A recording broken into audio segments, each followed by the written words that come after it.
Yo, yo, yo. It is Threadguy. We are live here at NFT Paris at the Rug Radio House. I am joined by a very special guest, long time in the works here. We got the founder of Sappy Seals. We got Wab with us on the podcast. Wab, how are you doing? I'm good, man. You've got me blushing. Like I've never been introduced like that. So come on, man, you deserve it. Yeah. Look, it's been a really a crazy couple years, but couple weeks here specifically with Seals, and we'll get into it. We got a lot to talk about, but I'm happy to have you on. Like, you don't do a ton of these interviews. I see you on Spaces. I see you in sort of the community-run Sappy Seal Spaces, but I don't really hear you on a lot of one-on-ones. yeah, I tend to stay off those things because I feel like I would rather go on to those things once the job is done. Like once I know concretely that the things that I've done were correct and we've arrived to like not a final point, but a point in the journey where it feels like a big milestone. And I don't think we've fully hit that yet. I know, that's partially the reason why I'm here right now is because I feel like we've hit one of those milestones where people are starting to recognize what's about to happen. And I'm feeling confident in being able to communicate what exactly is about to go down as well for Seals and everything surrounding us. So what do you think that first sort of like mental milestone is in your head? I think the main thing with an NFT collection in general is just the community and the collection commanding respect in terms of being accepted as part of the conversation. I think we've always been part of the conversation, but never in the way that we are now, right? Where people are starting to realize, wait, this could be one of the plays of this cycle, right? And that narrative didn't exist for Seals before. The community knew it. Internally, we knew it. But for it to escape outside that bubble was like the thing that everyone was waiting for. And now it's time. And so I think it's like almost go time for us, where over the next few months, things are about to really heat up and we're going to take our place. And you have known it the whole time and have been very confident in that vision. Like, what changed? Like, it feels like the last couple weeks, Seals have always been a topic of the conversation. They've always been relevant. They've always been around. They've always, buy a seal cowered under the tweets. But it feels like a switch was flipped in the past couple of weeks. Something's in the air. I don't know exactly what it is, but like what changed? Yeah. So I think, and this is by design, by the way. I think a lot of the time we spent through the bear market and stuff focusing very much on community, focusing on not really communicating too much about the product. We kept the internal community very like, part understanding, like part of the conversation and gave them like small updates and such. But we never really communicated anything at a broader sense. And that was because, in quotes, people call it like the powder keg, right? Which is like when we flip the switch and let everyone know what's about to go down. For Seals specifically, we've lined up a bunch of things that we're going to incrementally release and announce and do that I think the space wants and I think the space needs. And the community knows that this is all bunching up at this moment. And so you've seen the community are like, okay, it's almost go time. Let's get in before everyone else. They're all rebuying, like buying Seals, they're all buying a token, they're all buying everything in the ecosystem because they're FOMOing themselves because they know what's about to happen. And because they're so bullish on everything, they're proliferating and spreading the word. Like the way the community has been constructed, and again, this is by design, is that everyone feels like they have an equal stake as me, right? Like everyone feels like they have as much of an obligation to spread the word, like build culture, build the community as much as I do. And now that means that, and you've seen it awaken recently where like the Seals are going crazy. They're on the timeline, they're talking to people in DMs, they're pulling in group chats, they're going into other bubbles, they're creating threads, informative content. They're dominating stuff like Nifty Island. They're going like they're really just like going ham because they know that now it's time to work as like a hive mind to just make things happen. And that realization has kind of hit them.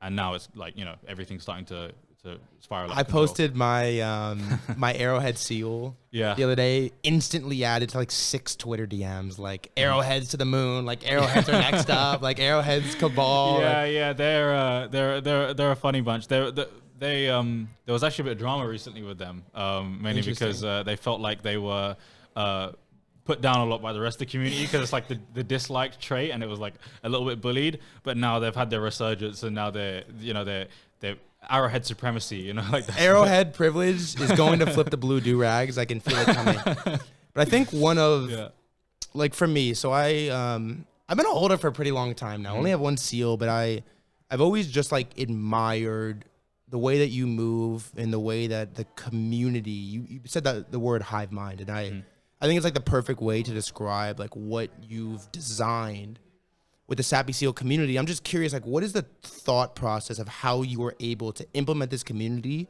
that genuinely feels as much a part of Sappy Seals and what they are as you are? Like, it is not this mysterious mystique founder at the top that's in the shadows and only comes out for massive announcements. It's kind of like, it's like Wab the founder and Wab like our homie community member. Yeah, exactly. So one of the things that we realized really early on into Seals was that if we're constantly on that like endless treadmill, like the hamster wheel, right? And we're just, the team is putting out announcements, relying on, what are our efforts to be able to make Seals great. It's never going to happen. It's never going to work because, in some ways that you could argue that that's a parasitic relationship, right? Where you have like 10,000 people that are kind of just relying on this one person to make them rich, right? That's like, I think the typical construction of an NFT community, right? And everyone's like, don't fade this person because you're not going to expect what's going to come next. But all you do is just trap yourself in the root of, I need to deliver the next thing, and I need to deliver the next thing, and the next thing, and the next thing, and then it gets, at some point you don't run out of plays. There's always more you can do, but you're basically dangling a carrot constantly, and it's like that you can only do that for so long before it becomes unsustainable and doesn't work. And so, very early on we realized once we built product, we built like some little gaming experiences, very like October 2021, November 2021. That was way back when. And we're like, okay, this isn't going to work. We need to somehow make this relationship positive sum with the community. And how do you do that? Well, you're boots on ground. You're with the community. You're side by side with them. And it's I think it's inspiring to people because they know that I'm in it as much as they are, and same with the team, and same with them as well. So it's a really good relationship because I don't think they feel like, I'm in some ivory tower, and I've never wanted that. Like, I don't want a cult figure status. I would prefer if I was just part of the Seals, and if I was to die tomorrow, the thing continues being Seals, right, and continues onwards in whatever it seeks to achieve, which we've laid out grounds for what that is. But again, it's up to the network and the community to determine what that actually is. There's a little bit of a cult there. Yeah. What's interesting though is you said something and it clicked in my mind. The conversation is never really like don't fade Wab. It's much more like don't fade Seals. Yeah. As a collective, which is pretty fascinating. Yeah, I think the community has bonded a lot over many things, whether that's like in the Twitter metaverse space in terms of drama, in terms of staying on top of trends, in terms of making money together, dropping projects, creating their own little like businesses and stuff. Like they've all worked together in that sense. And I think, well, our community is like so tightly bonded in so many ways. I can't really explain it, but we just have the most dense like network of people where it's like they're friends, they're homies. And to some extent, we've even had the amount of marriages that have come out of Seals. Really? Yeah, there's a lot of marriages that have come out of Seals, which is, I don't think that exists for many other NFT communities. So you can probably tell that like it's very, very like tight knit in that context. And it all comes from that like understanding that, look, you have to work, I have to work, and if we're all doing that together, then we're going to achieve something big, and that is what keeps everyone sort of very deeply connected. So one thing that's interesting, so Seals minted in 2021, correct? Yeah. And sort of got to catch that, hyper bull market, and then just as quickly. Well, we actually marked the top. Really? Well, not the top of 2022, but 2021 there was an NFT top that happened early on, and we were like the minted ones right when it happened. Yeah, and then it was like straight down. People saw these cute JPEGs for like one ether, like it's top. It's over. But you either way kind of at least got a taste of like what that bull run Agreed, was. yeah. But I really feel like Seals were sort of like molded in the bear market. 100%. And one of the few projects that like really stuck around, obviously your presence is a huge reason for that, but sort of tying it back into this approach of like, we can't just dangle the carrot. We need to have this like self-fulfilling community is satisfied within itself. Like, how did you stick it out through that bear market? Like, how were you able to sort of keep morale high, keep the community engaged? You know, there's all these memes about the peg and seals never pump. Like, you almost memed the fact that seals are not pumping and flipped the narrative to be a positive while we're in this like turbo bear market. Everything's down, vibes are down, people are frustrated, they're sad, they're angry, whatever it is. And you did it without teasing, dangling the carrot. Like, how were you able to construct that? I think focusing on culture and focusing on the things that we know are valuable to people, right? Because in a bear market, you can get bear market rallies, obviously. Of course. You know, price has to go up at some point. It can't constantly be suppressed. But for the most part, there's very little you can do. And any catalysts that you have that are like gigantic catalysts, of course, you should always be constantly releasing product. You should always be constantly moving, even in a bear market, right? I'm not saying that, but just in general, like if you're going to do a big TGE or like a big token sort of drop, you're not going to do that in the bear market because it just doesn't make any sense. And for us, it's like, okay, what do we know is the true value or the current value of NFTs? It's the culture, it's the community, it's like participation, it's entertainment, it's enjoying yourself, it's you know, almost molding part of that into your lifestyle, right? And we just focused very hard on that and having fun, because the most you can do in a bear market is have fun, right? And that's the extent of it. So that was a big focus for us, and always has been. It always has been. And I consider myself a fan of yourself, and I think I've just derived a lot of inspiration for how you approach Twitter. You're objectively good at Twitter. You're good at Twitter, and there's a lot of people that aren't. There's a lot of founders that aren't. And it's pretty obvious to me that this sort of founder figure being good on Twitter, for lack of a better term, being part of the culture, being boots down on the ground, is directly reflects the community and the vibes and how they act. I mean, we even saw this with the Yuga announcement the other day, Garga stepping back into CEO, and it's sort of the most excitement I've seen out of that community in a long time, because early Basie vibes, the community is sort of back. Like, how do you how do you approach Twitter? But then secondly, how important is it that this founder figure in the top-down community like plays that role and plays it well? I think as the founder, your number one goal is to or multiple goals actually. You're there to proliferate and define what you believe the culture should be without dominating entirely on what it should be. You know, having rails but allowing for creativity. I think that's really important, and bringing attention to the community, to the collection, to everything that you're working on. Because if you're not doing that, you're doing a disservice to your holders. Because value accrual and you know, being able to grow the thing that people love is the most important, or are the most important things. And the only way you can do that is by bringing in new eyes. Eyes are everything, right? To some extent, right? I'm personally not, you know, all news is all publicity is good publicity. I'm not of that camp. Interesting. But definitely think that, you know, eyes are everything, and you can build the most amazing thing, but if you're not building it in a way that's inspiring and attracting people who, you know, want to participate and care, then yeah, you're doing a disservice. Talk to me about the all publicity is good publicity take. I've seen it fail so many times.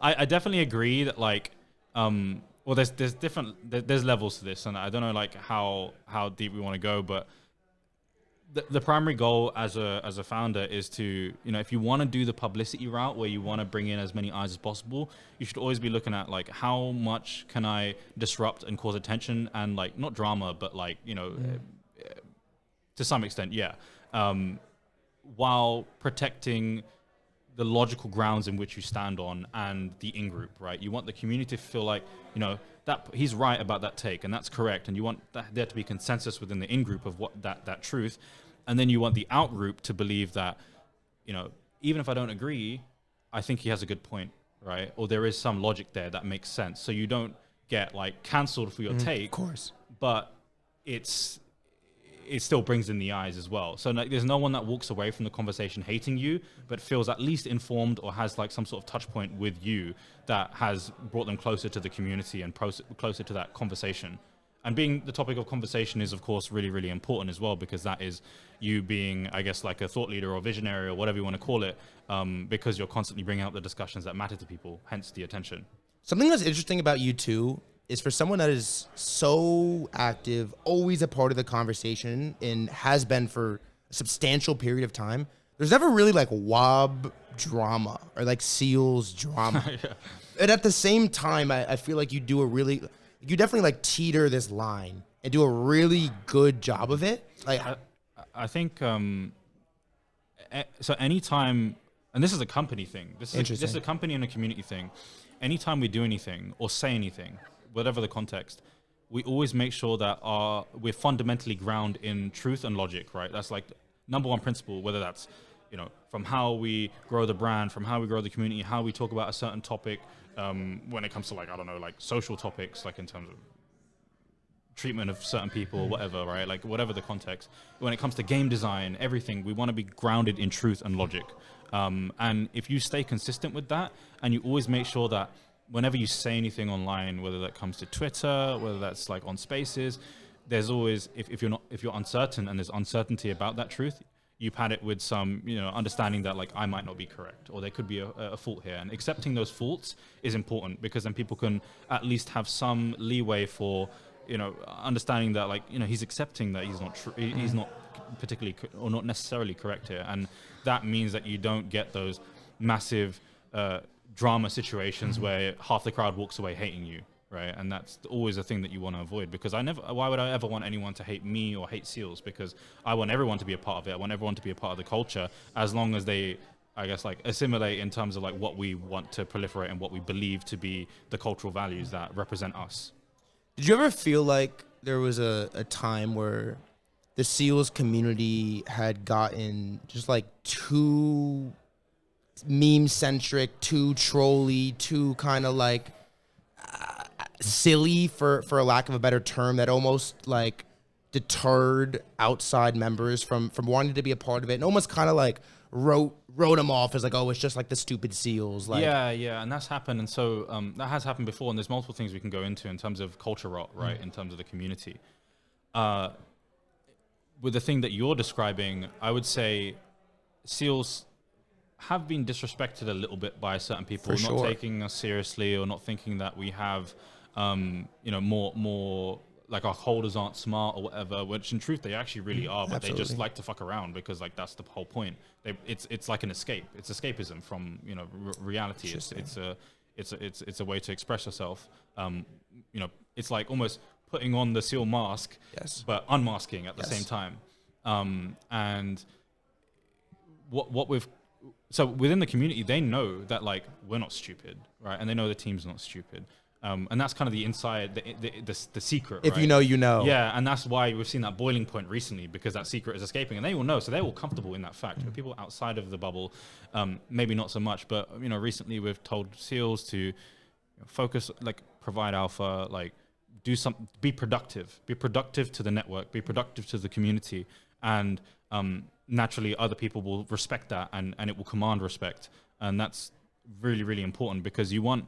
I've always wanted the duality for Seals, where it's like they can fuck around on Twitter, but like if you want to have a serious conversation, they can have that conversation as well. Very much, I think that's how I always conducted myself as like a person growing up. Even now, like you know, my standard setting is just fucking around, not being serious. But if there's an actual topic that like is very touchy, or you know needs to be discussed with a certain level of rigor, we're gonna do that.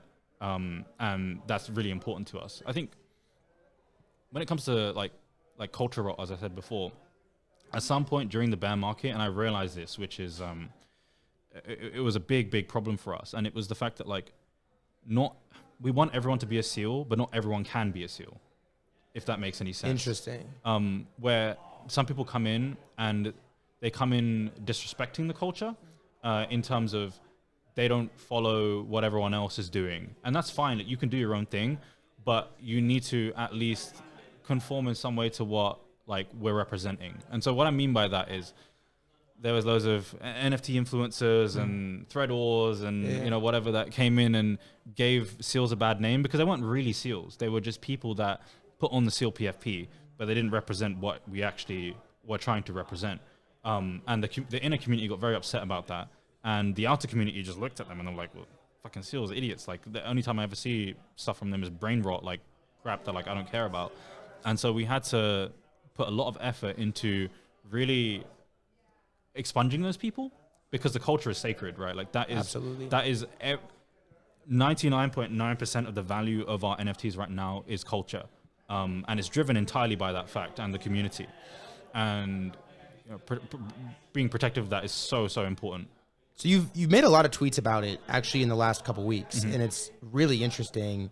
How do you sort of weed out these bad apples? Like how do you protect this culture that's so sacred? So I've got a very controversial take, and I've caught a lot of shit for this as well, mainly from people outside the community, not necessarily inside the community. But I do truly believe that you should be as upfront and honest as possible with people, and that's again a company level thing as well. Like, we always have a culture of, if you're upset about something, say it. Why not? If unless you feel like you're really going to hurt someone else's feelings, then of course have a filter or positions things in a certain kind of way. But say things that you truly believe. And within our context, if someone is doing something that like I think is bad or hurting other people, like in terms of like the culture and what we're representing, then I'm going to explicitly either like comment and say, look, I think this is a bad thing, like don't do that, or like DM the person and have a conversation about it. And I'm never going to say like, oh, you're a bad person for that thing or doing that thing. But it's like, look, if you're doing that, that's not what Seals is about. And so just understand that. And the whole community also, nowadays the community does that themselves as well. They know what behaviors are bad, what behaviors are good, and what like we should be looking for in people that we want to bring to like our community, because ultimately we're trying to, like, the goal of our community is to attract the brightest, smartest people, the funniest people, the best, what I call them is like the low cap gems, right? Like the undervalued people, and just create a collective of those people and keep growing it. And eventually, hopefully, like it becomes a force that is respected globally, not just within the NFT space, but like as a whole. And we can get deeper into the network state stuff as well, but like, yeah, so I love that low cap people take. It's a banger, and we were talking about this offline a little bit as well. One of the things that I think you've done an incredible job of, or Sappy Seals have done an incredible job of, it's like over the 2 to 3 years that the collection has been out, you've sort of been curating this community for so long that a whole generation of like influencers and thought leaders and KOLs, for a lack of a better term, have been like born and risen through the SEAL community. And it sort of like hits this breaking point where you almost are less focused on hitting specific people because you already have that voice like within the inner community.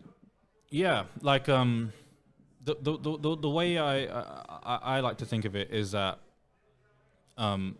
we're trying to attract people in. We're not begging for people to join us. Like, I don't want to have this KOL switch his PFP just because like he felt like it was the thing to do in that current moment. I want people to really believe it, really be a part of it, and understand what exactly we're trying to accomplish here.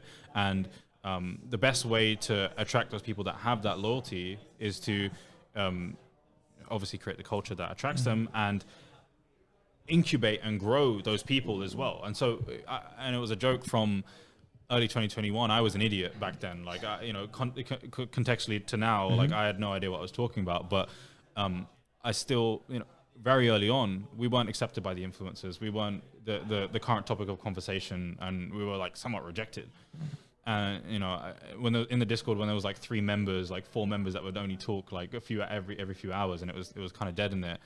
I said to them, I said, if you stick to Seals and you stay a part of this ecosystem and you really represent and try and grow it, I will turn you into the influencer. You will be the one that will like be the person that has a voice, as long as you're doing good things and you're representing the community in a good way. And that has held true because you're seeing it now. Like there's an infancy stage, right? And it has to. It takes time, but now we have like some of the most amazing creators, like Yalla, Web3 Pingu, KB. So many. Yeah, and there's a new cohort that's arriving with the new wave of people as well, and it's just like I've missed a bunch as well. I'm so sorry to any Seals if I missed you, but like those are the main people that you see on spaces here and there, and yeah, like that they're kind of blowing up into becoming something bigger, and those people are going to have undying loyalty to Seals because that's the community that grew them. They have respect for that, as they should, and we have respect for them, and it works both ways. So as a founder, like, how much of a responsibility do you have to proliferate the content creators and the voices that are small, the low cap people that are trying to sort of climb the ranks? I would say, and this is maybe a controversial take, because a lot of people say the founder should be working on product, they should be doing this, but and we of course do that as well. But I would say, if you had to pick any goal, this should be your number one priority. The number one priority should be the proliferation of the brand through growing individuals and helping people become what they know they can be, right? Is this? I think I saw Jack Butcher. It's like this, the self-actualization. Yes. It's the wake-up call that reminds you that you can do something. You can be big. You can become anything that you want to be. And the only limitation is yourself and your own brain prohibiting you and stopping you from achieving that thing. And I personally always believe that, like, you know, I've always wanted to be the best at everything that I do, right? Like I would never, you know, if I do something, I want to be, I want to do it to the best of my ability. And I just, in terms of like the life experience, being able to grow myself and feel like I've accomplished something and feel like, you know, I've become a better human, you know, by the end of it. And yeah, like that, I don't even know how we got onto this topic, to be honest, but it's just like, yeah, it's really important to me, and like the whole process of growing the community and really like being boots on ground, you know, being with them and supporting them, amplifying their voice. So we talked earlier in this podcast about sort of how the SEAL community has sort of like purged these bad members, these bad actors, and the final existing product is this extremely valuable network.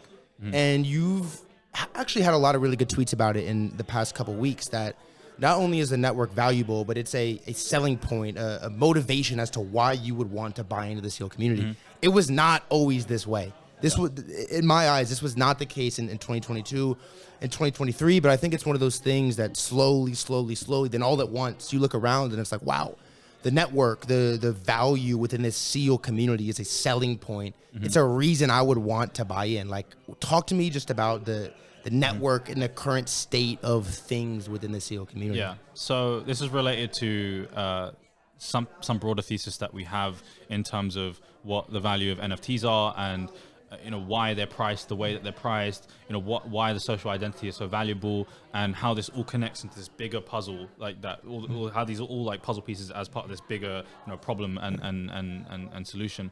And so when it comes to the network value of the community, I think we've, as a company, always had the belief that we should do everything. We want to be doing gaming, we want to be doing entertainment, we want to be doing fashion, we want to be doing, you know, everything under the sun. Even if that's like financial innovation, if that's DeFi, if that, you know, there's nothing that we can't do. And that's a belief that I have as a person, that's a belief that we have as a company, and that's a belief that we have as a community. And that means that the SEAL community spans every single domain that you can possibly think of. We have DeFi people that are working on protocols. We have Spaces hosts that are like, you know, constantly talking about like whatever the current topic is. We have, you know, people that are developing games. We have people that are, you know, making money doing, you know, being, you know, finding alpha. We have people that have become figureheads in the shitcoiner space. Like we do cover pretty much everything. And when you find a community that does that, it opens up so many doors in your brain as to like what exactly, or like, you know, what you can do as a human, while being a part of this like wider ecosystem. Because, you know, once you enter through the door, you want this, you want a bit of that, you want, you know, you can pick and choose, and the people will welcome you in as long as you fit the values and you are, you know, a respectable person. And that network value is so important to people that want to collaborate with the SEALs as well. Because now, I mean, you've seen with Nifty Island, the way that the community shows out is it's like electric, you know. Yes. Like Nifty Island, we have like 700 SEALs that have like logged into that and like played it and like participated, and they're making content. And, you know, you look at other communities, they're teetering around like 200 people, maybe 300 people, a little bit higher. But it's like the gap is it's astronomical. Huge. It's huge. And if you're someone who's coming in and you want to build something, why would you choose to build it under any other community? My goal for Seals is, if you want to build something, why on earth would you build it there than here? You should build it here because you're going to have the community that's going to back you. You're going to have people who are resourceful and productive. You're going to have amazing talent that you can tap into, and you're going to have the full support of the team. And that results in us just becoming a black hole. We're just absorbing all the people that are interesting, that are doing cool things, and that's all a network effect that continues feeding itself and spiraling and spiraling and spiraling until it just becomes something so massive that you can't really compete with. And it commands respect. It's a hive mind that operates together and achieves goals as a collective. Is that the true value of PFPs? Is this network community that proliferates any and everyone, and that is also part of this hive mind? Yeah. So I think I think throughout the course of NFTs and just me being an observer looking at other PFP collections, I feel like every single founder has their own sort of, no, this is the future of Web3, or like, it's actually IP, or it's gaming is the future, or, it's this and that. And everyone's got their own reason as to like why. I think everyone's missing the forest for the trees within the context of like, what makes an NFT so valuable. And in truth, if you try and use one quantifiable metric, there is no way to extrapolate what that metric is into why the asset is priced in the way that it's priced. There's, you look at the value of the IP, and then you look at like the NFTs. Why is this NFT that like you could only like license it for X amount worth $100,000? Like it makes no sense, and there's 10,000 of them as well. Sorry, go ahead. Yeah. It feels like when you try to assign a literal dollar value, like you take a $1,000 PFP and try to point at, this is worth 500, this is worth 250, this is worth 250. You could never really match the true value of it. And it's interesting. Like it feels like trying to justify price one to one. It can never happen. Yeah, it's copium in my opinion, because there's an obsession in crypto and in Web3 as a whole in justifying why the valuations are the valuations, when you can just accept that these are the valuations and there's a reason why, because the market has decided that they are priced in this way. And actually, this is a worldwide human thing, but there's so many systems in place that provide copium for like the average human that exists in society, where they look at like stocks and like, oh, the stock price is this because these fundamentals. But I mean, look at Coinbase, right? Recently, Coinbase fucking mooned. All the crypto people knew it because it's like they've got the intangible benefit of having a blockchain and all these other things that just weren't priced in. All the I'm an investor and I know, they predicted it was going to go down because, why would it go up based on the fundamentals? But the intangibles, actually, the asset completely goes up. You can say the same about like any asset in society. Like why are we so obsessed with trying to prescribe a reason for why the value is? It's insecurity in our own, our own thesis and our own culture. It's in my opinion, it's mid-curve as fuck. Basically. It's extremely mid-curve. TradFi fundamentals are a meme. Yeah. But here's my question then is like, okay, if we go down this approach, which I fully behind, that there's no way to one-to-one justify the price of anything, then how do you justify the price of anything? So in my eyes, there's whether you don't see it or not, first of all, it's just supply and demand. If people want to sell it, but there is a behind the scenes, like there's some sort of abstract price function, which is, a function of the culture, function of the community, function of sentiment, everything that's part of that formula. And that results in outputting some sort of price. Now, we don't necessarily know what that formula looks like, but we know that like when we do certain actions, it tweaks the parameters for it. And, in my opinion, the best way to justify like the overall pricing, not the individual pricing of the NFT, but like overall like the market cap, or like why this thing is the price that it is.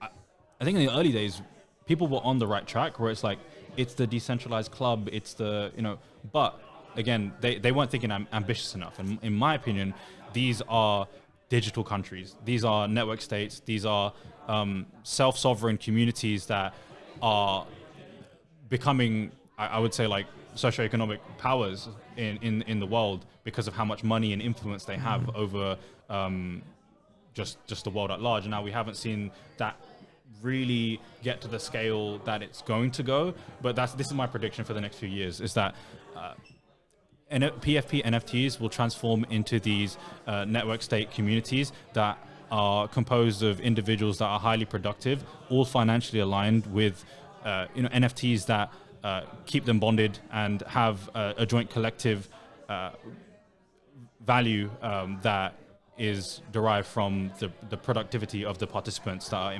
involved in the community. It's a fascinating concept, and I've heard Frank talk about it a lot. I've heard some really bright people, Balaji, obviously with the network state, talk deeply into this concept.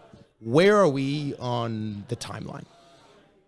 I would say we're definitely like starting now. Like people are starting to realize it with the airdrop stuff. Like why would I just give airdrop farmers and Sybils the tokens that aren't doing anything productive, that have no network value, when I can tap into this community that is going to, make use of the resources that we're giving them, provide a network effect for whatever I'm trying to create and the product I'm trying to grow.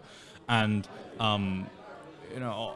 ultimately, if I scratch their back, they're going to scratch mine. Like that's like the fundamental principle. I think the more that we go down this path, the more people are going to start to realize. My other prediction is that the communities that aren't productive, that are relying on solely the founders, are going to collapse, and that is going to be a huge problem. Sorry, someone just looked at me over there. They didn't like that take.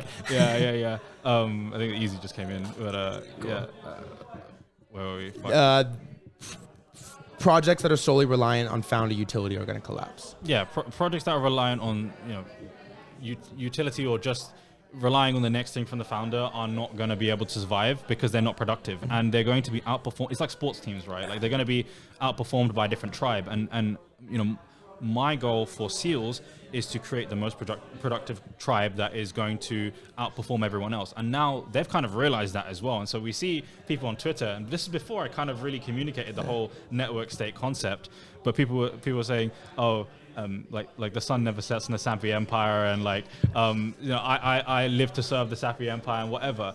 And now, we've got people in our community that what they do is they go out and make money, and they go out and be productive, and they go out and build culture elsewhere, and then they bring that value back by buying assets in the community, buying our PFP NFTs or anything else that exists, and basically dragging in resources into the bubble.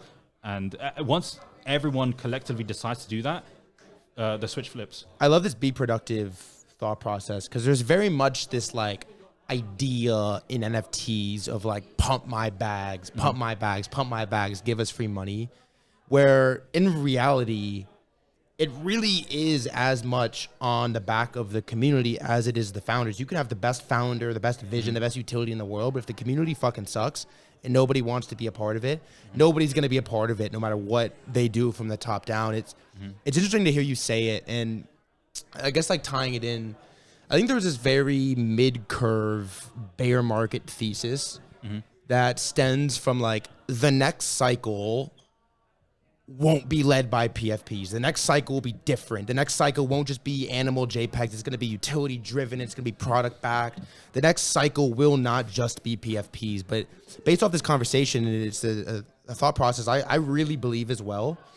Not only will the next cycle be PFP dominant, but it quite literally is the North Star of where this is going. Agreed entirely. I think it's hilarious that we discover a primitive, right? A primitive concept, and everyone decides to throw it out. It's like, that's completely This illogical. is how we got here. It's like you bet on the fastest horse. You bet on the thing that it has proven itself before, and now to suddenly think, we're going to deviate from that thesis is a bit silly. Now I know, I think you're mostly referring to your arguments with Beanie. I do think to some extent, you could argue that PFP communities are utility focused because of the productivity, and money is utility, right? So that's Beanie's. I think that's Beanie's argument, and that's where people like. I think where you guys have missed each other as well. But we will see more utility exist. But PFPs at the end of the day is the only thing that can bloat in valuation unjustifiably. And that is what allows the price appreciation to occur, because you need the speculation, you need the ambiguity, you need the ability to not have a bold, like a logical, objective prediction of some function that's going to tell you what the price is going to be if X, Y, Z is achieved, right? And that you need that for like the speculation and excitement, and that's what crypto allows for. That's one of the main value propositions of crypto. So, and you know what's funny is sort of the ultimate example of this like network state value in the community concept is the only real blue chip PFP. It's CryptoPunks. Yeah, and in the Seal Empire. But it's just like funny how the top has been this way from the beginning, and then every other collection down the way or many have sort of tried to reinvent the wheel, and very many successfully so. But it is funny to look at the top and how they got to where they're at, and like it's punks, and you buy a punk because you want to be a punk, and you want to be a part of what the community and the network state of punks as it exists. So what's very, very important, I think, for any NFT is that the number one driver of price is the feeling of inevitability. It's the feeling that this thing is just going to go, like, I can't stop this. It's an unstoppable force. Like, how do I get in the way of this? I can't, because it's just going to run through me, right? So, if you get that feeling, and that only tends to come from network effects, where it self-grows, it incubates, and it starts to spread outwards. And that only happens in communities that have achieved the network effect. And you can't really do that when you just have a central authority that's defining what that is, right? And like and defining what the next move is, because how can you absorb more people if they don't feel like they have the grounds for agency or the ability to define what the next step should be for that network? So in the case of Seals, we've talked about it a lot. You were fairly quiet over the course of the bear market, and then the last year or so, and letting this community really proliferate. And now that things are picking back up, the commentary on your end, specifically on the product and what Seals are building, is also picking back up. And I know there's been a lot of talk. Pixel is going crazy, and specifically on the gaming side. I want to get into that a little bit. Where are we on the horizon of what gaming looks like for Sappy Seals, and what that product utility, for a lack of a better side, is looking like? Yeah, so gaming for us, it's all related to this whole network state concept, actually, which is, we want to have the most entertaining ecosystem and community on the planet, like, without arguing against it. And now for us, I think that is almost like an export. If you think of like a country, like entertainment is an export, and that is a way to bring more people in to what we're doing. Because when they interface with the games and they enjoy it and they love it and it becomes part of their life, and that every single day they're engaging with it, they're going to see Sappy. Like they boot up that game, they're going to see Sappy and the whiskers right in front of their face. The whiskers. That if I was to imagine a flag, that would be on That's the flag. Right? Yeah. And they're gonna be so exposed that it's gonna become part of their life, right? And the same way that you have Nintendo fans and Disney fans and whatever, and they're just gonna be Sappy fans, and that's going to absorb them into this wider ecosystem. And so for us, it's about creating additional ancillary IPs that have soul in them, that matter to people, that satisfy niches that you didn't think existed, or blend together different concepts that you love and didn't realize you would love together, right? And that's the principles that we operate off of, is soul and spirit. And if we can do that, we can create things that people just get so attached to and love. And I think within the context of gaming, we've seen generally a big downfall when it comes to the IPs that people loved and grew up with, and how they've conducted themselves recently. It seems very parasitic, and the gamers are upset, but they have no alternate options. You've seen the indie scene pop off a little bit more within that context, because people are looking for something else. But no one has really brought life to those those like existing concepts that people still know and love. And so our goal is to bring justice to that and like really deliver what the people want, and we know they want, you know. So that's the context. So I want to get your thoughts on this. It feels very much like there's been this trend in NFTs recently. There's a lot of these 2021 collections that have been out for a while, sort of not really carved out a lane, unsure exactly what to do or where to go, when they're like, gaming. We're going to build games. We're going to build games. How do you sort of think of that, and why is Sappy different? I think because most people tend to move towards it because it's digestible. It makes sense. It's like, oh, digital assets, gaming, owning the assets. I played games. I liked MMORPGs. I liked having that item in that game and equipping it to my character, and I could own that as an NFT. It makes sense, and that there was an economy for that thing. Very obvious. It's like, oh, how do I reward holders? Well, I can instantiate value into an economy, and then that value will appreciate, and that will deliver value to the holders, right? And that's like free money for them.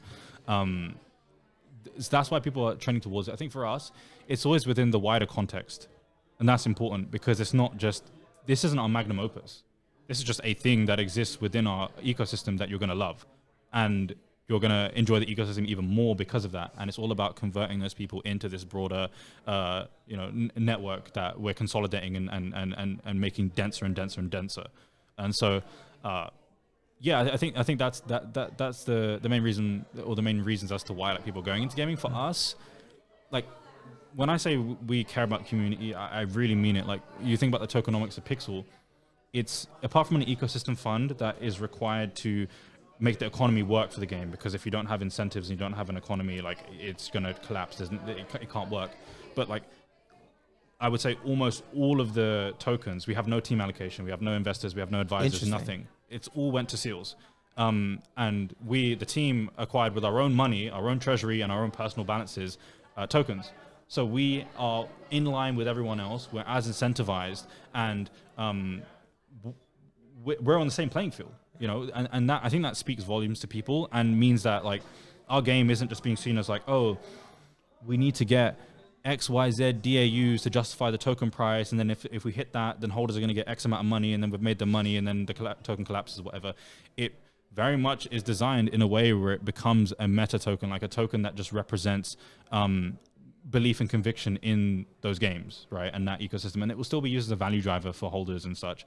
But I think the tokenomics tend to speak a lot towards what you're trying to represent and what values you're trying to get across, and puts the onus on the people who are, depending on the distribution, on actually delivering value to that. And so for us, Seals are like pumping Pixel and whatever, and spreading it everywhere, not because like, obviously they believe in the game performing well, but they know that it's still an indicator of Seals. It's still something it's like a currency. If you were to think of like a country, and you think of NFTs, like NFTs are like land, right? They're like, you know, they can be productive. You can have value distributed to that, but like you have a currency. You still have like the US dollar. You still have something that people get behind, that they use to transact with and, you know, transfer value between each other.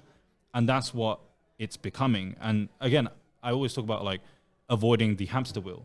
That's how you escape the hamster wheel, because that token is just a representation of the value being traded between people within the ecosystem.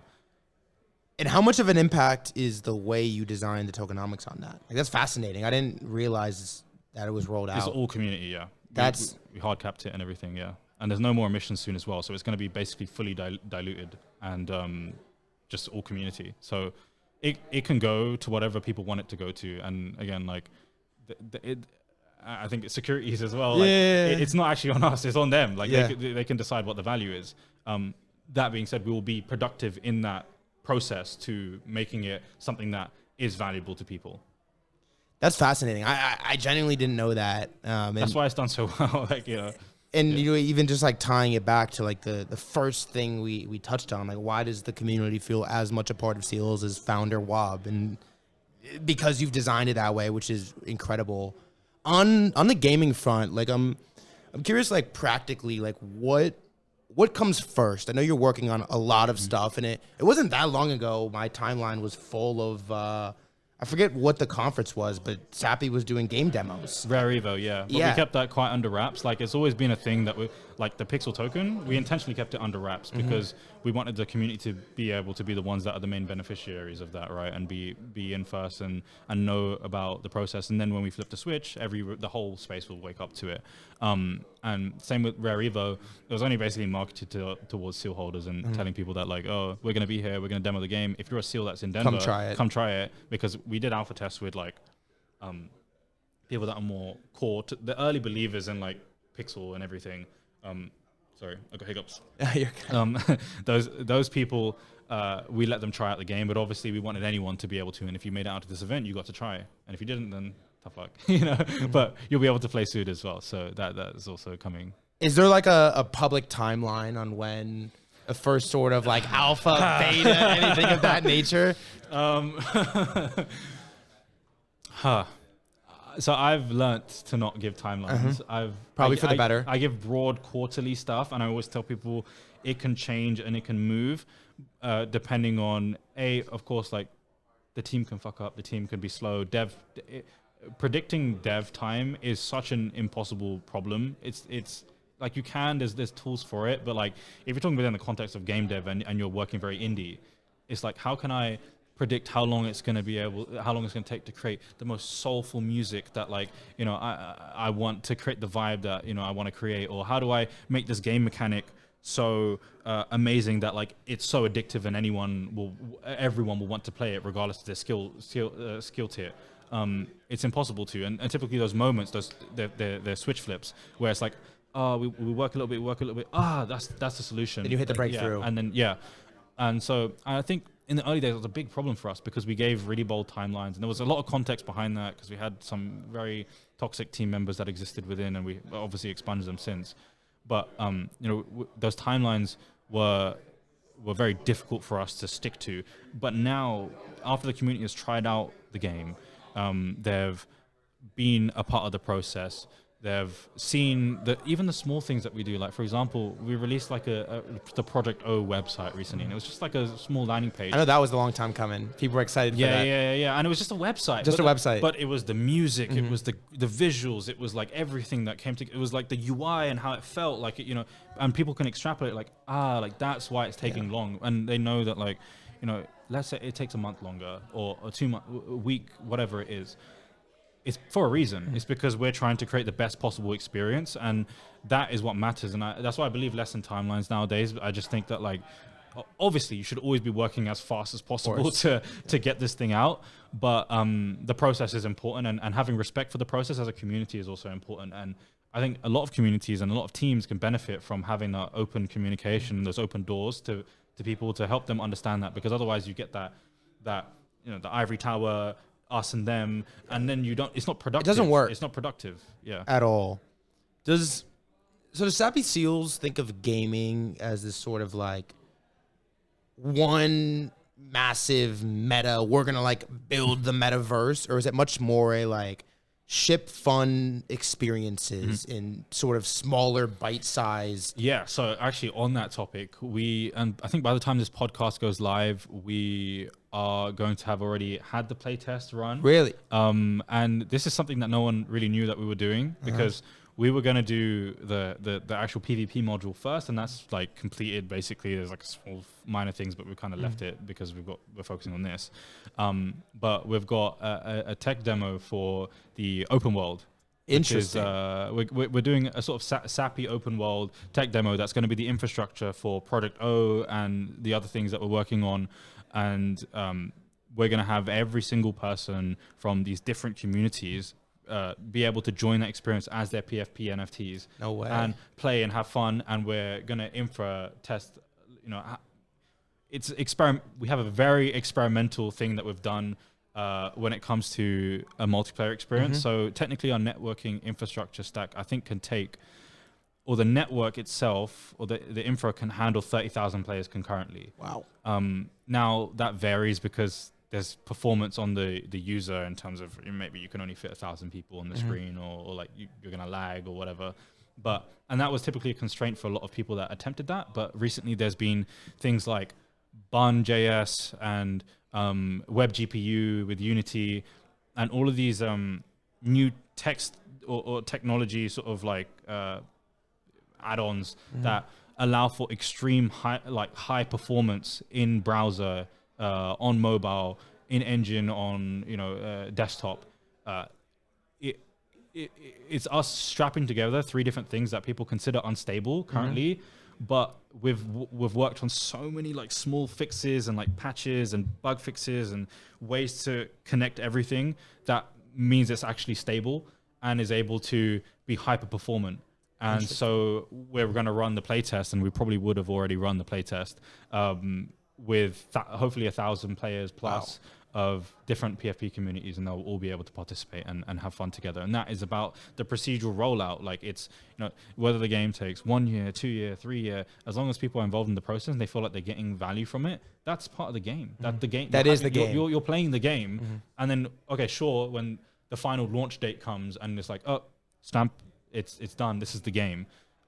You're already satisfied up until that point, and then that's when like the real life can like come to the ecosystem. But before then, you're still growing and grinding and growing the amount of people that like are enjoying that experience and wanting to or deeply caring about it, and that's the most important thing. So what are your goals from a play test like this to sort of label it as successful? I think obviously to test the tech out as well, but another thing that's really important to us, and the reason why we're running this, because I think like we could probably get by not necessarily running the playtest, because we've done obviously simulations can only go too far, but we've simulated what it looks like on different devices and different networks and different users, and it is very, very stable. But I think the sentiment and people feeling bonded and participating with different communities. We saw it with Nifty Island, right? Yeah. People love it, and our community in particular loves it because, we always say this, but Seals, out of every NFT community, they are the actual people that are gamers. Everyone wants to be the gamer community, but we actually are the gamer community. And because of the content, like the people who fuck with Seals, like gamers and memers, they fuck around, they make content, they troll, exactly. Like that's exactly what we are. And so, we have the community for that, and we want them to feel that. We want them to all be part of something that we created as well, because there's one thing that's intangible that people don't think about often is, even if the delivery is small, and this isn't a small delivery, but like even if the delivery is small, the pride that you get as a holder, knowing that this experience that brought together so many people was a result of your conviction, your belief, and obviously your money to help fund the thing, is so satisfying, because that was you. It wasn't the team, that was you. That was me, that was you, that was him, that was that person, everyone that's the part of the collective. And those are the intangibles that factor into the floor price, that factor into the respect that the community commands, and pulling in new eyes that want to be a part of that. So do you think projects, and we can relate this to gaming, but really every vertical, do you think projects like make this mistake of feeling the pressure to ship this like masterful masterpiece, final finished product, and in doing that, it's sort of this like silent, and honestly, you probably never actually get there. Well, it's because the expectations are so high once you get there that it's disappointing. And you sort of do it to yourself. There's no way to fulfill the expectations. When you could go the other route and sort of ship a like bare bones experience, get your 100 users, iterate, get your 150, iterate, get your 200, iterate. Do you think it's like a mistake that a lot of projects approach by trying to just like build the expectations as high as possible, be silent, and then ship a masterpiece when it's probably not possible? Yeah. So it's funny because I believe in the masterpiece sort of thing as well. Interesting. But I think there's a middle ground. And as a founder, and this is why you see collections fail and rise and whatnot, it's because you're constantly on that tightrope. You're teetering either side, and you need to balance the two things, because you need the mystery, you need the excitement, you need people to feel something, right? Like what a brand or a community is like the joint experiences that you have and how you feel about those things, right? That's what culminates the brand equity. That's what like makes you valuable, or makes people feel like they should care about the brand. And you need that mystery to achieve that, and then you also need them to feel like they're a part of the process. And as long as you're balancing both of those things, it's a delicate balance. Yeah. But it's an art, right? Yeah. And that art is like I do believe that this is all performance art. Like the NFT, PFP, like the time, like Twitter, like all of this is like performance art. I mean, the balance is just as much the game as the actual game. Yeah. I think I've lost my train of thought. Actually. I cut you off. That's 100% me. Yeah, it's all good. Sorry, but I had to jump it in. Yeah. But I guess I'll ask you this: like, there's a lot of narratives that have floated around blockchain and specifically NFTs, digital assets, and where they're going, and it's almost become a buzzword at this point. The like Web3 gaming is the future. It's almost Jonah on the timeline. Yeah, it's like you don't hear it so many times till you tune it out. But the take is, I believe that the take is real. I guess the question is like, where is this going? Like, where is blockchain Web3 gaming going? What is sort of the North Star, not for Sappy Seals, but like for the industry as a whole? I think Web3 gaming in the future is like really dumb as a take. It's like it is a system that makes sense with crypto involved, of course, right? And that is a value proposition and something that is a proven use case of crypto, or can be a proven use case of crypto, because we have MMOs and games that have digital economies and people transacting, and you want to have the most frictionless, incredibly neutral platform for people to transact upon and operate, within that ecosystem on. And that has a lot of value. But what we're kind of seeing is people speculating on these things and not using them as like the token and stuff needs to be like a parameter that's solved within like an equation, right? It needs to be something. I think this is the one cases where like having like a token with like a fixed price or whatever makes a lot of sense, because all that's going to do is it's going to be like a representation of the economy, like the price going up and down, and you want to stabilize that as much as possible because you want to have something that people can get in and out of as like the intermediary layer. And this is a sort of a, not consequence, but there's actually a problem in gaming that isn't solved, which is the real world trading problem, which is you have these MMO economies, you have like RuneScape, right? And you have gold, but the only people that can trade that gold are people that are trading on black markets, right? And that means that the economy is not being designed with one of the biggest parameters for like solving the problem, right? Like solving for the economy is the fact that the token has a price and people put value on that asset. And crypto solves that problem. And the reason why traditional gaming hasn't is because, well, from my understanding, it's that there's loads of chargebacks and fraud that people can do in terms of like, well, he gave me the currency in game, but like I want my money back or whatever. And then the banks end up calling the games and like, you need to shut this shit down because like people, and so you can't. But when you have a credibly neutral platform, no one can do that. Now there is a trade-off there, which is like, if you lose your asset, you're fucked. Like it's over. Yeah, but that's the nature. That's part of the game, right? That's the trade-off you make. But in that process, you unlock a world of just problems that you can solve that make the economy and the game experience feel that much more valuable and interesting to people, and also protects users as well. Because if you think about, people argue that like the fraud is okay. Well, you're saying there's fraud, so surely that means it's a bad thing. Well, I would argue that the only people that are like handicapped by this entire process are the people that are being scammed by these black markets that aren't being able to transact safely and securely and in a way that is being supported or created by the team. And this is actually protecting users in 90% of cases.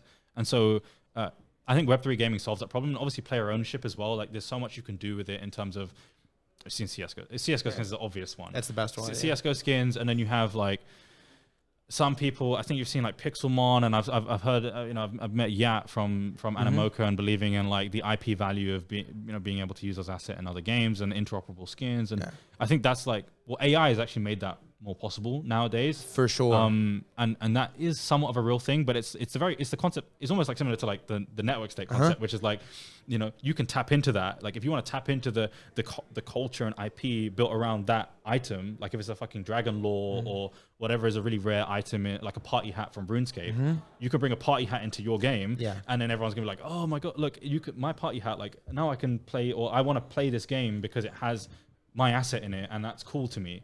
Now it's not going to have a massive effect. These are all cogs in the machine, but it's a primitive. It's a tool you can use, and I think there's a great value in that. Now there's other parts of gaming that are I don't agree with, of and I think, but those primitives are valuable, and I do agree with them. I don't think it's the future of blockchain. The future of blockchain is the freedom to transact and escape from opt out of the current financial system, which is plaguing every single, like, I mean, we can go deep into this. We can go for hours. Yeah.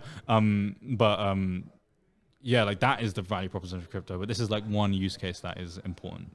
You made a comment earlier that stuck with me as we went down this gaming rabbit hole, that gaming is just like one vertical in the Sappy Seal conglomerate. Like what are some of these other verticals, and like how do you think of them if gaming is just one of many? I think again, the way I always frame it is like, we're a country, right? And so like if we were a country, what do we need to do? Well, we want to, you know, have the culture, that's fine. We want to have like exports, right? And so exports, imports, whatever, however you want to look at it. I think of, you know, we want to be seen as like, you know, we want to have apparel lines that are like people fuck with, and I know you have the T-shirt as well. That was the one test that we did of something that was like very different. I brought it to I had to bring it. Yeah. It's something that was like very different to what you would expect from the Sappy Seals brand, but that was us saying, okay, let's just go into the deep end. Let's just like totally do something that I think is cool as a person, and see what the turnout is for like what the demand is for something like that. And you know, we sort of saw that people at first were like, I don't really fuck with that, whatever. And then they got it, and then they saw the memes that came from it and everything, like, fuck, I really want one now. Like, I really want one, yeah. Yeah, and I want to create that effect with everything that we do, right? Where it's like, we release something, and whatever it is, whether that's toys, which we have in production, there's a Sappy plushie, which has taken a while, but like... I'm waiting on that. Yeah, that took a while because, again, our entire philosophy is if I don't feel extremely excited about this thing, and I really I personally wouldn't be like, I personally would want to be like, I really want that thing. Like if I was a consumer, I would buy that like, instantly. If I don't get that feeling, then we're not releasing it, because like, why am I going to dilute my own community and our brand down when we could just take a little bit more time but really perfect that? And the thing with the Sappy face and the Sappy character, it's really hard to capture that the whiskers and the face on like a physical product, but we've kind of like gotten, you know, an iteration that we're like happy with, and we're slowly going to obviously continue that process of refining the goods and stuff, and we have some collectibles sort of coming up as well. So that stuff like merchandising, collectibles, things that matter to you, things that feel important, things that you enjoy, that make you feel happy. And you know, that can go for apparel, that can go for entertainment, that can go for many different things. Like I can go into like the vault stuff as well. Like there's a million different things that we're working on, basically. Yeah, talk to me about the vault thing a little bit. I know offline we got to briefly touch on it. It's a pretty fascinating concept. Like what the hell is vault? Yeah, so it's the alignment vaults, and this is the first time I'm basically talking about this on to anyone. Apart from the devs that I initially got in contact with, they of course are somewhat involved.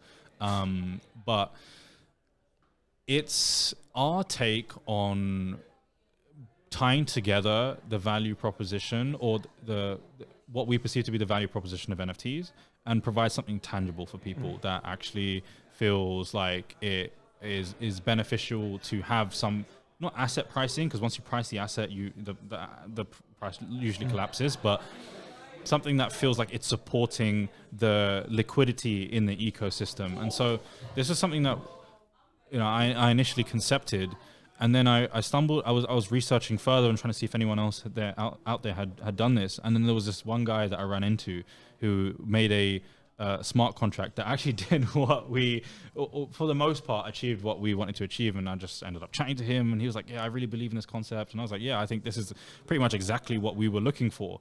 And so it's an alignment vault, and it pairs up with our IP license, which is actually coming out soon, which is taking a long time coming because we were bouncing between, should we have strict IP? Should we do copyleft? Should we do CCO? And then we realized, well, I was always more of like a CCO kind of person, because I don't believe that you can really control IP, because you need to enforce. You need to be able to shut down stuff to be able to enforce it, for the IP to have value. And with AI, which is just ingesting your shit and then just like imitating it, which you can't really protect against, and then NFTs and crypto, which you can permanently embed something on the blockchain, there's absolutely nothing you can do about it. Okay. Like, we have to embrace the fact that you can't control these things. Like, how can I prevent someone from uploading an ordinal of a Sappy Seal? I can't. Okay.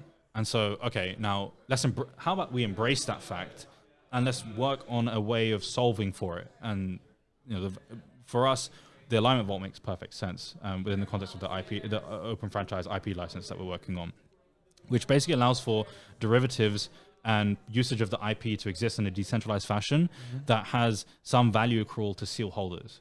And so we're basically saying, you can go off, you can make a deriv, you can I don't want to say dilute, because we're not diluting it, but you're basically almost like expanding the territory of seals by building your own subcultures that you think are cool, and you're financially aligning yourself with everyone else, because people who own that deriv will have an NFT that is somewhat correlated to Sappy Seals NFT, and that means that you're going to be it means that we can scale beyond 10,000 people, and we can have more people. The financial alignment is the most important thing about having a wider network, or a network state, if you were to describe it as such.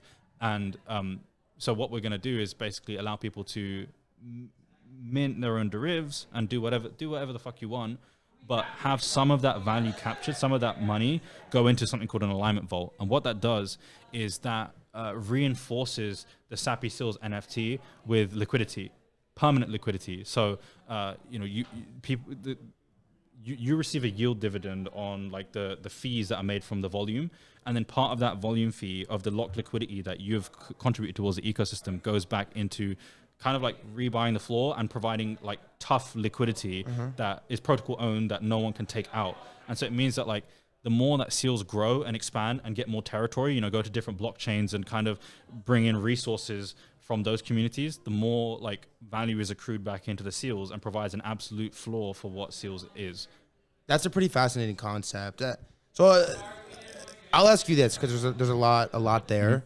How does this practically work? Like, let's say I'm Millarfy. It's a fun collection. I love that collection. I don't have any, but I see it all over my timeline. I'm the founder. I'm the artist. I spin up this collection. I want to participate in the vault. What happens? So there's we're gonna have vaults on our website. So you're gonna be able to deposit into the vaults, and then we're also working with a NFT sort of minting platform called Maya Mints, and they're using this model. So they're going to be able to plug this primitive of an alignment vault into their minting platform. So if anyone wants to, mint out a collection or a deriv, or do some art product, whatever it is, it can extend beyond derivs, by the way. It can be like actual businesses and have the value accrual for the collective, rather than the disjointed like IP model. And that the on chain, those ETH tokens are going to go into the floor, and it's going to automatically kind of like operate itself. What is like when it comes to sort of alignment vaults, I would say like that's my train of thought. And just sort of on the practical like, what does it literally look like? I'm Millarfy. What does it literally look like? I want to sort of launch my collection through the vault. Yeah. So and then I got the point that I was going to get to. It's the fact that like, so the way that these things mint out is you're using the network to mint them out, because you're basically holding up a flag and saying, I'm supporting the community. And therefore then the community is like, well, we'll support you back. We'll put some liquidity into it. We'll put volume into it. That makes it attractive to outsiders, and that onboards people and brings people in. I do believe that like new mints and like things that are like deemed to be valuable, artistically valuable, culturally valuable, community, whatever, are the best onboarding tools. The ability to make money is how everyone got into crypto. And so all we're doing is allowing for a conduit that lets people make money within our ecosystem from new things that expand the territory onto different blockchains and different communities and have their own subcultures, and then accrue value to the community so they feel like they can also support that thing without it being a net deficit. So any value that's lost or any value that's given is at least half brought back into the community. So it's this flywheel. A flywheel that works both ways. It's fascinating, and I'm excited to see this roll out. Shout out to Malarfies as well. Yeah, they're killing it. Shout out to Doobie as well. Yeah, shout out all the homies. Before we wrap here, like we kind of went top down and didn't cover like the sort of like the elephant in the room. Seals have been going fucking crazy the last couple weeks. I mean, how are you feeling, dude? I feel good. I feel like the job isn't done yet. I feel like this is just something that we expected to happen, and it's good validation that it happened. But now it's time to like really go. And this was like the sign to us that like, okay, we got to get moving. We've always had the urgency, but you know, the heat is on, and we want to like keep pushing that narrative of us being that unstoppable, inevitable force, which we are, and which is the network effect is kind of creating now. And so, you know, I feel good, and most importantly, like, I feel good for the community because they're finally getting the respect that they deserve. And it's been so long since, like, I think people, I know a lot of people didn't. The people with brains tend to not do this, right? Because they understood what the value proposition was and how like respectable the people in the community were. But there were some people that like kind of used some of the community members as like a punching bag and stuff. And like, it's time now you're going to be the punching bag, my brother. You know, now the roles are about to reverse. Like, get ready. And now, yeah, it's our time, and the community is realizing that, and it just feels good to see them all like they're getting a little bit euphoric. But I don't think it's bad euphoria in a way where, you know, oh, this is the top. Like, it's like, no, we finally, it's energizing. Yeah, it's like, it's time. And that is not a toppy signal. It's more of like an initial spark.